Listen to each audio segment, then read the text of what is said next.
One fine morning, a loud voice echoed through the house, warning Takashi that if he didn't speedrun his morning routine and hurry up, she was going to leave him behind. Before heading downstairs, Takashi quietly stopped for a dramatic main character moment to look toward the medals of honor belonging to him and his comrades. After staring at them briefly, he finally answered that he was coming down.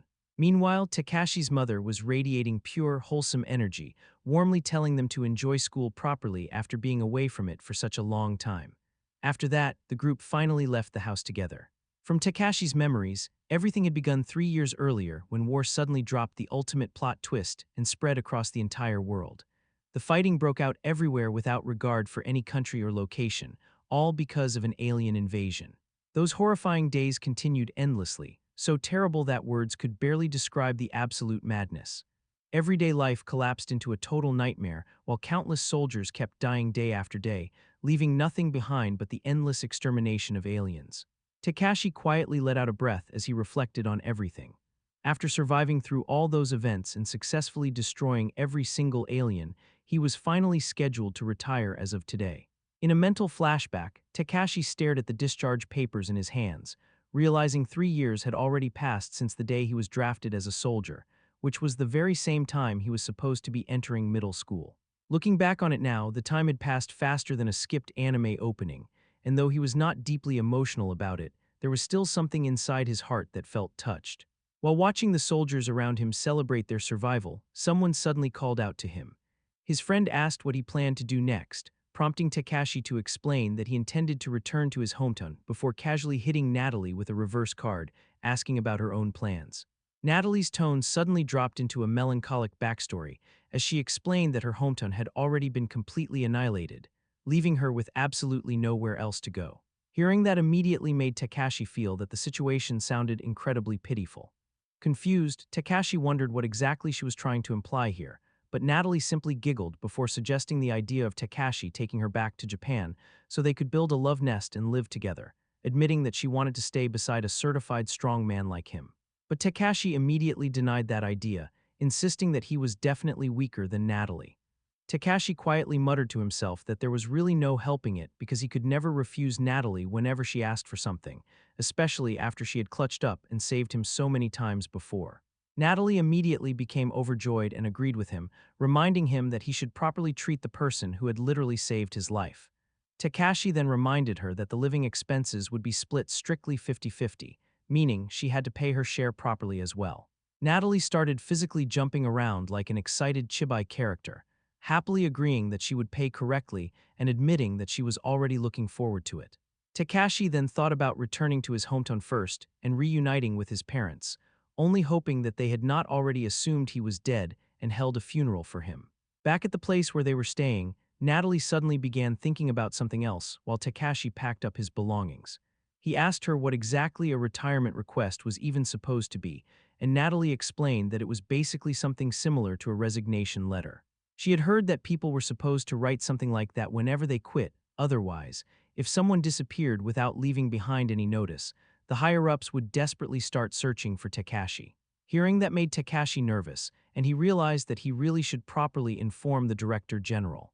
Thinking it over, he admitted that Natalie's suggestion actually made sense, so he agreed that they should prepare a retirement request together. Natalie instantly unlocked her hyperactive mode again, loudly cheering as she rushed to suggest buying letter paper right away. When they arrived at the store, both of them immediately looked confused as Natalie stared around at the stationery on display, wondering if there was anything more lovely to choose from. However, Takashi suddenly noticed something important and called Natalie over to look at the price tag. The moment he saw it, Takashi was hit with absolute shock because even a single piece of stationery was costing a whopping $300. Natalie looked at the price as well and casually thought that the store must have raised its prices again, but Takashi could hardly believe it, thinking that even for the front lines, the price was way too expensive. Natalie then explained that prices had already skyrocketed to nearly 100 times higher compared to peacetime. Hearing that, Takashi suggested that ordinary origami paper would already be enough and they should just look for something cheap instead. Natalie also started wondering whether the store even sold inexpensive paper anymore, but before they could continue searching, a woman suddenly called out to them. The woman asked if he was Vice Corporal Shibasaki, causing Takashi to look at her in confusion. The woman immediately stood tall, raised an absolute bone-crushing salute, and introduced herself as Daisy Reeves, a former member of the Joint Special Command 3rd Land Assault Unit. Takashi quickly remembered hearing that Daisy had only been assigned around half a year ago, which Daisy nervously confirmed, admitting that it was an honor for her to be recognized by Vice Corporal Shibasaki. Takashi casually replied that Natalie's unit had been a complete mess back then and mentioned that Daisy had helped save them. Natalie immediately clung tightly onto Takashi's arm, refusing to let him brush things aside through confusion, while even threatening him playfully with a French kiss right there in public. Meanwhile, Daisy continued standing properly and politely requested 2 minutes of Takashi's time. Takashi repeated the words back in confusion, wondering about the meaning of those 2 minutes, when suddenly, Daisy lunged forward, deeply bowed her head, and loudly thanked him, completely catching Takashi off guard. Daisy revealed that until 1 year ago, she had worked at an orphanage in a neighboring country. She explained that their nation had enforced military conscription on every citizen because of the desperate strategic situation during the war. While continuing her story, Daisy admitted that she had guided the orphans every day while dreaming about peace someday returning. Takashi froze as he noticed the people nearby slowly starting to pay attention to them. Even while Takashi softly told her to raise her head, Daisy continued speaking. Tears started flowing from her eyes as she talked about spending time playing with children who still had a future ahead of them and discussing dreams together with those children. As she continued crying, Daisy admitted that now those children would no longer have to go to war, and she also thought about how she would never again have to hear reports announcing the deaths of those children. Takashi remained stunned while listening to her story, while Daisy cried even louder as she repeatedly thanked him for bringing the war to an end.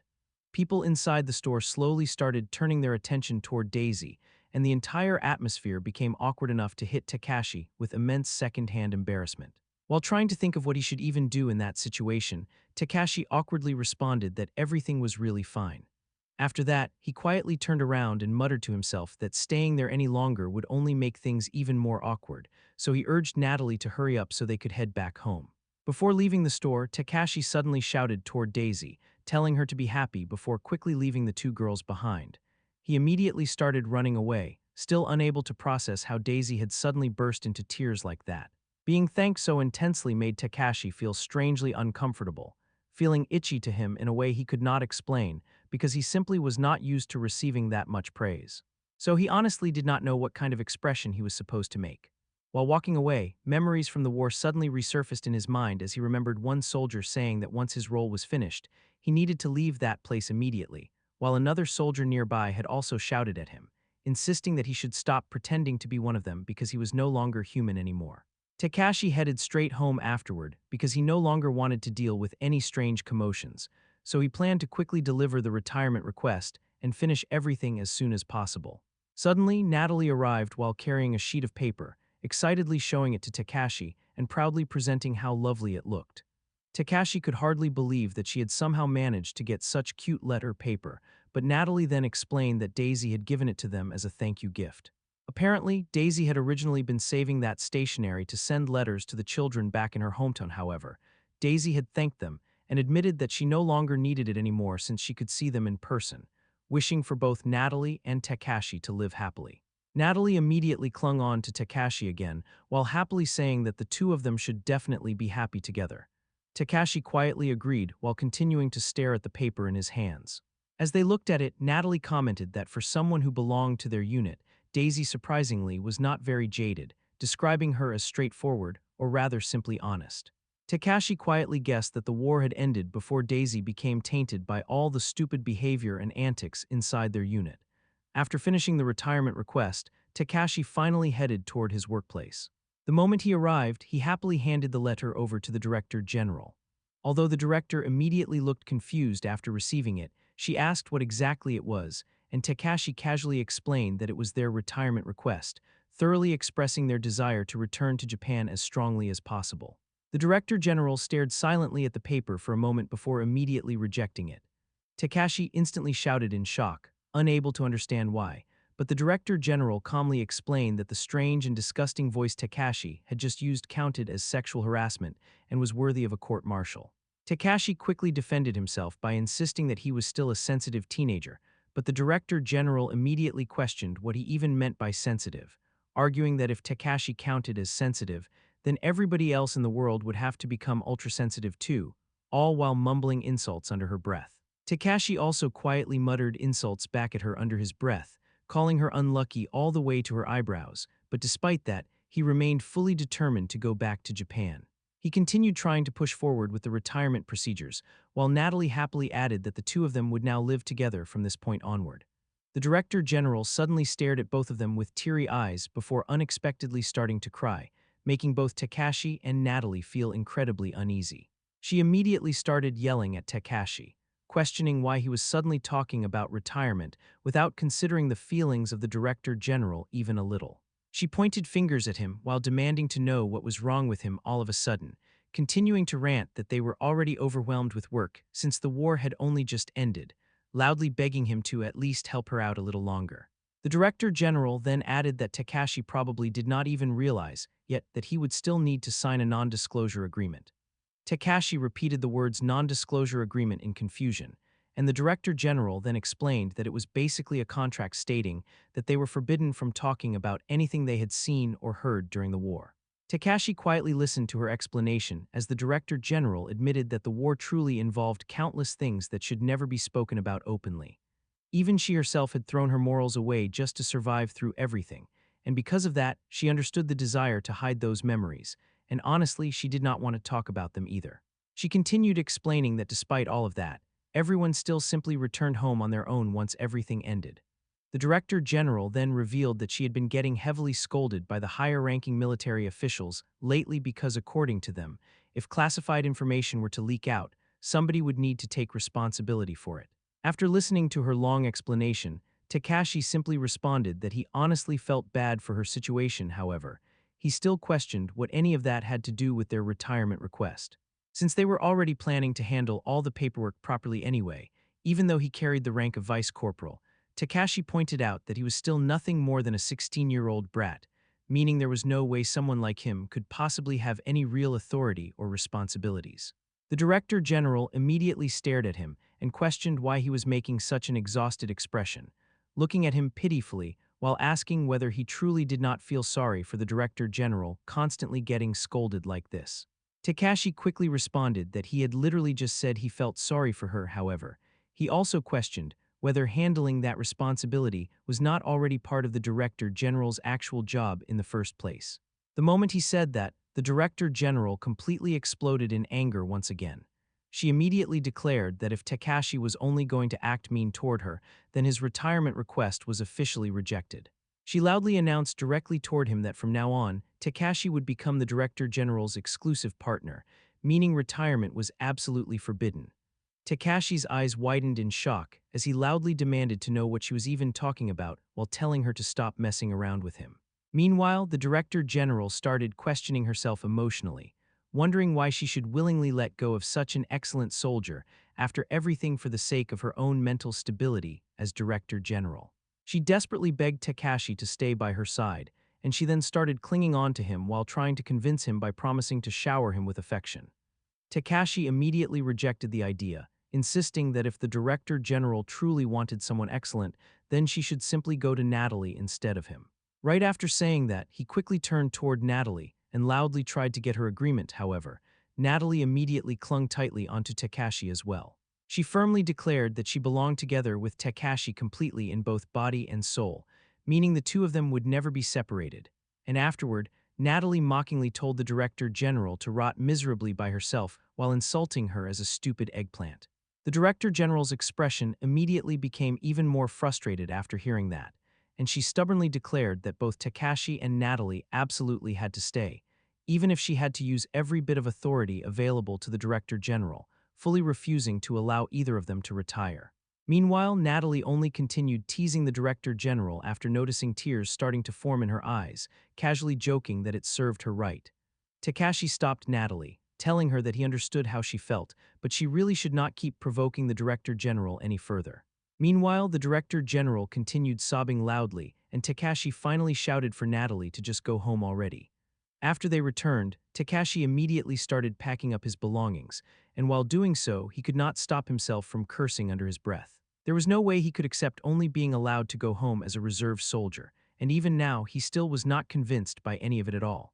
Takashi honestly no longer wanted anything to do with the military, even though the war itself had already ended, and as he continued packing his things, he could only let out frustrated sighs.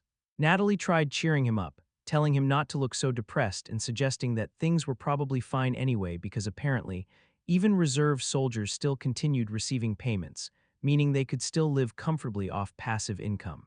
However, Takashi immediately cut her off in frustration and called her an idiot, explaining that if they accepted the money, then eventually they would be forced to return again someday, and he absolutely did not want to stay involved with the military anymore.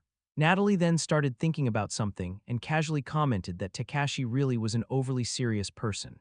Takashi looked directly at her with a serious expression, because to him, the real issue was not whether they could simply run away from things or not. Inside his mind, he quietly wondered why he had to start living a life on the run together with Natalie now that the world had finally become peaceful again.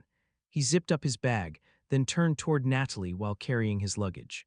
At that moment, Takashi firmly admitted to himself that all he truly wanted now was to live a completely normal high school life again. They were finally returning to Japan, and Natalie proudly smiled back at him. After finishing their preparations, the two of them walked through the hallway together.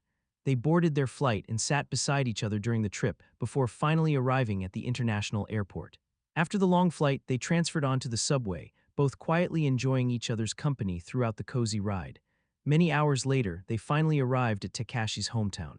Takashi quietly observed the scenery around him while Natalie happily admired the town, realizing that this was the hometown Takashi had always talked about.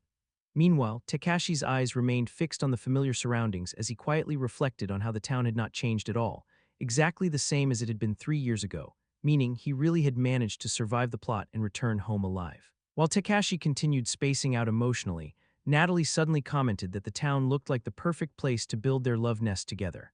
Her teasing immediately pulled Takashi out of his sentimental thoughts and made him look toward her while Natalie laughed and called him an idiot playfully. In response, Takashi grabbed her face and firmly reminded her that they were about to arrive at his parents' house very soon, so she needed to be careful. He seriously warned Natalie not to say anything wild or unnecessary, but Natalie casually responded that she already understood and insisted that she would not ruin the emotional reunion. According to her, she only planned to introduce herself and announce their marriage, almost as if she believed that would reassure him. However, Takashi immediately cut her off again, insisting that was exactly the kind of unnecessary thing he was warning her about. Natalie tried speaking again, but Takashi immediately told her to stay quiet. As they continued walking, Natalie clung tightly onto his arm. At that moment, Takashi quietly felt relieved that he had finally returned to the peaceful, everyday life he had wished for ever since 3 years ago. He softly smiled while looking at Natalie as memories from the war flashed through his mind once again, reminding him that to protect these peaceful days, he had fought while constantly risking his own life. The ordinary peace he had desperately wished for was finally right in front of him now. Takashi then remembered standing before the people who had once beaten him down, realizing that compared to those peaceful days that had remained unchanged, the one who had truly changed was himself.